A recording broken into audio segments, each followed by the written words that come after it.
Polysaccharides. Poly मतलब many and saccharides means sugar. तो polysaccharides are actually long chains of sugar which are joined by glycosidic linkage between the units.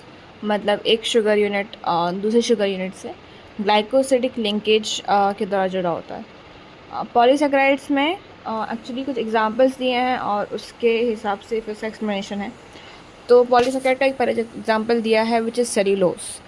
Cellulose is homopolymer of glucose, जिसका structure बहुत ही simple होता है। Glucose के units they are joined by glycosidic linkage, वो होता है cellulose. Cellulose को हम देखेंगे तो प्लांट सेल वॉल वगैरह में सेल्यूलोज पाया जाता है। और आगे दिया है कि लाइक इसकी जो प्लांट पल्प होता है जैसे पेपर बनता है which that is also cellulosic, so like paper is cellulosic. और जो कॉटन फाइबर होता है वो भी सेल्यूलोज का बना होता है। उसके बाद है starch. Starch acts as a storehouse of energy in plants.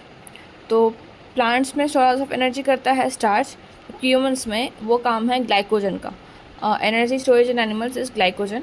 Starch का अगर हम स्ट्रक्चर देखेंगे तो starch actually form some complex helices, जो उसके सेकेंडरी स्ट्रक्चर्स वगैरह होते हैं।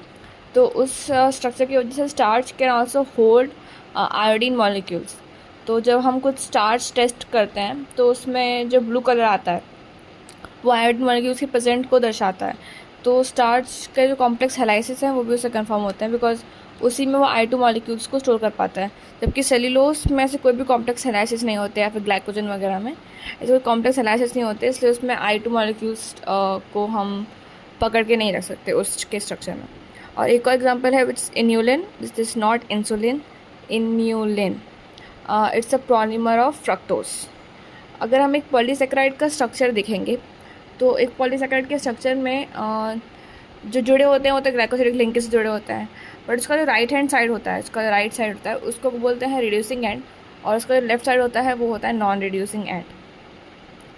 और कुछ कॉम्प्लेक्स पॉलीसैकेराइड्स भी होते हैं जैसे ग्लूकोजामीन, एनासेटाइल गैलेक्टोजामीन, वो सब कॉम्प्लेक्स पॉलीसैकेराइड्स है। बल्कि सेल्यूलोज, स्टार्च वगैरह, ग्लाइकोजन, इन्यूलिन, ये सब होते हैं सिंपल पॉलीसैकेराइड्स या फिर होमोपॉलीसैकेराइड्स, इसमें एक ही चीज़ से बने होते हैं। और सेल्यूलोज का काम तो बता दिया। Chitin, chitin is also a very important polysaccharides found in exoskeleton of arthropods.